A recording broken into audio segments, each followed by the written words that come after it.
well, whatever I do here on this earth is going to be what's going to be on my headstone. So what can I do to be the most impactful? Everybody has the ability to just be amazing and not chase other people's goals, not look at celebrities and all these people to chase after, but just really get into doing the best that you can for everybody that you're in community with. So I have 5 personal values that I read to myself every single day to remind myself who I am and what I'm about, and kind of as my compass in life. One of those 5 personal values is kindness over everything. And if you read that, depending on what lens people put on that, they might start to think like, oh, that's like, being super sweet and like not hurting people's feelings and Mm-hmm. all that other stuff. But that's not what that value is for me.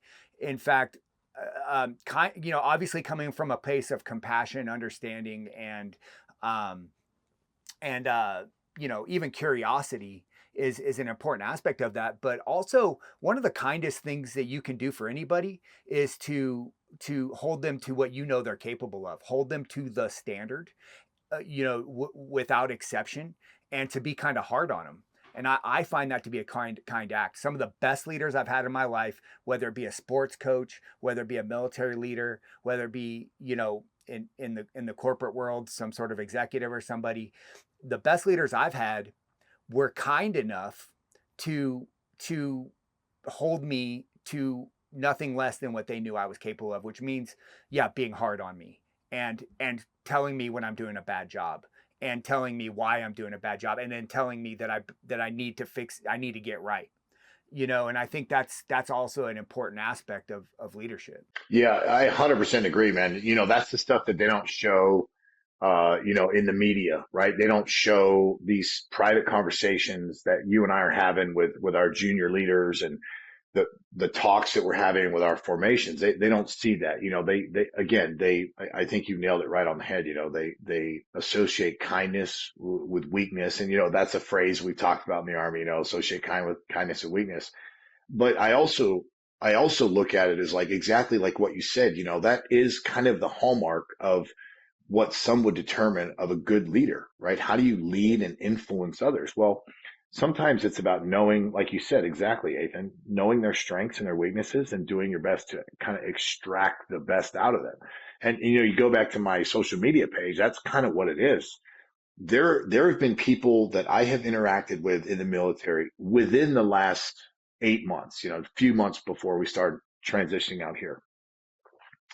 We did a mission in Korea, and there was people in my formation that had never been told that they did a good job. They, I could tell when I had these conversations with these soldiers, they were shocked that I was saying these things to them. Some of them were kind of taken aback that I was saying these things. Hey, I'm proud of you. You guys did a great job. The mission, all these different things. And it was very detailed, very intricate mission, had a lot of high level eyes on it. But I could tell then when I spoke to them that some of these young soldiers, men and women, and that tells me the backgrounds they're coming from and the people that had been in their life, or maybe are still in their life, right? Maybe it's a relationship, maybe it's a parent, doesn't matter. Somebody in their life that they value their opinion, but they're not getting that feeling of, self-worth, and they're doing a great job, and that negativity bias and that self-esteem stuff that they're starting to deal with. So I think that along with the kindness thing, I would agree that, telling people, giving them a pat on the back when it's needed, holding them to the standard and extracting the best version of Athan or Grant out of each person, um, I think is one of like the dying arts of leadership. It's easy to stand up there and talk a bunch of big stuff about taking care of soldiers and all that stuff, but are you actually practicing it? Are you taking the moments, in the margins, so to speak, to have these conversations and do your best to try to develop them, not just as soldiers, but in some cases, human beings? Yeah, I think, and to piggyback on that and add a layer to it, the what people tend to forget is that, like, we don't often need to tell people what they're doing wrong or how bad they're doing or what they're not good at, because our internal dialogue, the vast majority of everyone's, voice inside of their head is extremely cruel and extremely hard. No one is ever hard on us more than ourselves. And so what we need to combat as leaders is that self-talk, like you mentioned, self-esteem just a second ago, is like saying, like, look, we tend to destroy ourselves between the ears. And what we don't need more people telling us how big of a piece of crap we are, because a lot of us already kind of feel that way, that internal child in us already kind of feels that way. What we need is someone saying, like, hey, I see these abilities, I see you working hard, I see where these talents are. And having a bit of, not, and I don't want to, I'm not talking about toxic positivity, right? Like, if someone did a bad job, I think you need to just tell them they did a bad job. But there needs to be a layer of, like, I know what you're capable of, I see all these skills and abilities, and let's get to the standard. Yeah, and we see it a lot too, and I know it's in the civilian world too, but there's so many people that seem to judge leaders off of the type of, friendships that they have. I know there's another phrase too, leadership and likership, but the best example I can use is a bunch of years ago, I had a young soldier come up to me and say that this particular person was the best leader that she had ever met in her career. And his general, like, the understanding of this guy in this organization as a leader was generally pretty neutral to maybe slightly below average. So I was talking to her one day, and I asked her, I was like, I won't say her name. I was like, hey, so and so, like, what? Tell me some stuff, man. Like, I'm coming up, and I'm just kind of new to this unit. Like, tell me some of these attributes that are, maybe I'm missing the mark here. And she explained to me that she looked at him as a great leader because he let her leave early, was kind of flexible with, their PT schedules, and always would, like, take it to the man, go and talk to people about how bad they were treating them. And then I kind of got into untying that knot a little bit. And that was her perception. Her perception was that because he was kind of letting her slide in some of these areas. I'm not saying don't give them some empathy and compassion when it comes to things going on in their life, right? We all do that, but the overall consensus was that making her life easier, meaning not holding her to the standard and not, letting her, work her full amount of hours or whatever the case was. She looked at that as being a good leader. And we see that now. We actually talk about this all the time. I'm sure you guys do too in your classes.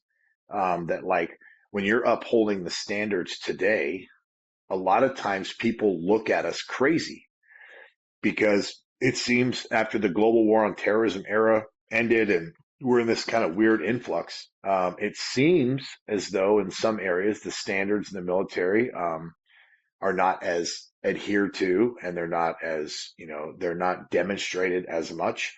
And so now there's kind of this weird, like, washing machine effect where there's a whole bunch of us that are trying to hold the line and do the right thing and make corrections and uphold the standards. And then there seems to be this kind of permeating tone that standards are still, in flux. I'm sure you see this all the time, right? I think there's a layer to what you said, going to that story that you just mentioned. This soldier viewed this other leader as the best leader they ever had, and I think when you dig into that a little bit, I'm sure that soldier knew that, like, letting go of the standards isn't, like, the best thing. But what probably really led to them feeling highly about that leader is, hey, this person's in my corner. This person Hmm. has my back. This person is trying to help me. And that's really the problem, is when you're in a leadership position and you are trying to stick up for your soldiers and, like, do the right thing and so on and so forth, your actions can really be perceived, wrong. So you have to be really careful about how you deliver that. But whatever, forget soldiers, anyone you lead, they need to know that you have their best interests in mind, and that you're going to take care of them, and that you're going to do right by them.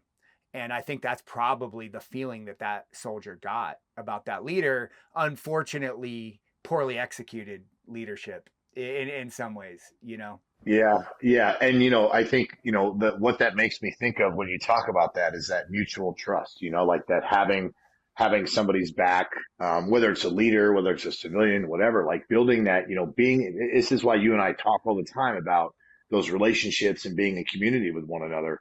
It's because that's really the only way that you're going to build, mutual trust, as part of your team, is when you go through hard things, you demonstrate what leadership looks like, you demonstrate, courage, and you have these back and forth things that go on that make you tighter, and you build that trust between, leader subordinate, or between leaders, et cetera. We joke all the time. This is why there's like these layers in the military, the E4 mafia, so to speak. I mean, if nothing else, they have trust that is sometimes blind, which I think is good. Just like the E9 mafia, they have trust based on these positions that is just blind. And of course, it doesn't mean that everybody's doing the right thing all the time. But what it does mean is they've been in community, they've been through hard things together, and they trust one another to do the right thing and to hold each other, to have each other's backs, and that's I think you're right. I mean, I would agree that she thought it was someone that was supportive, and of course, my philosophical brain, I always look way deeper into everything too, thinking like, well, I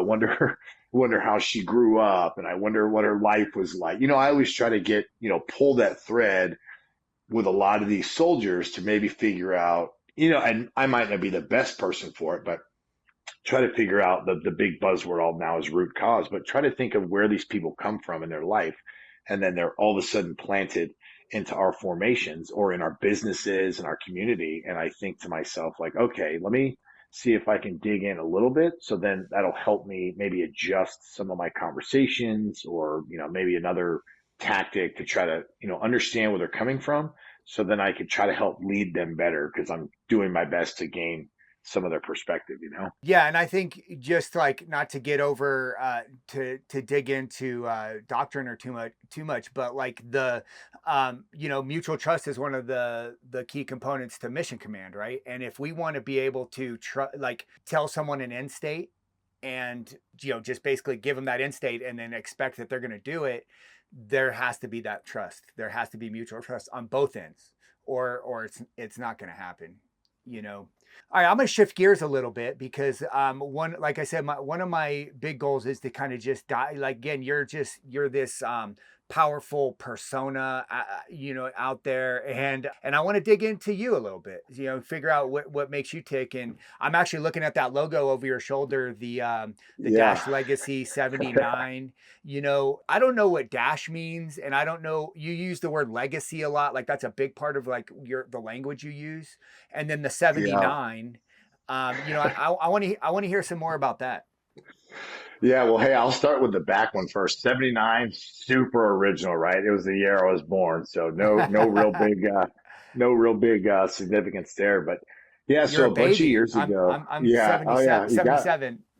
oh, okay. Okay. Yeah. Yeah. Yeah. Yeah. 79. It just kind of went together. And so a bunch of years ago, I was watching YouTube or something. I don't remember what it was. And I heard this lady who was speaking on a stage, and she talked about the dash on a headstone was, that time here that we have on Earth. You have your birth year, you have that little dash, and you have your death year, birth year, death year. Yeah. And I thought about that, and I always thought it was really cool. This was a lot of years ago. And then in like 2020 or something, I was hiking in Hawaii, and I was trying to update my Samsung watch, right? And I was like, oh, I need to create a profile. Um, so I thought of this story somewhere, and I thought like, oh, well, what would I want that dash to represent like in my life, And I was like, oh, I like legacy.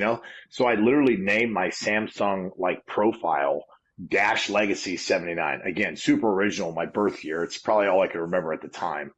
And then it just sat there for years. It was just my profile. I never really put much thought into it. And then again, I talked about when my wife and I were talking about me starting social media, I thought, hey, this will be a good name.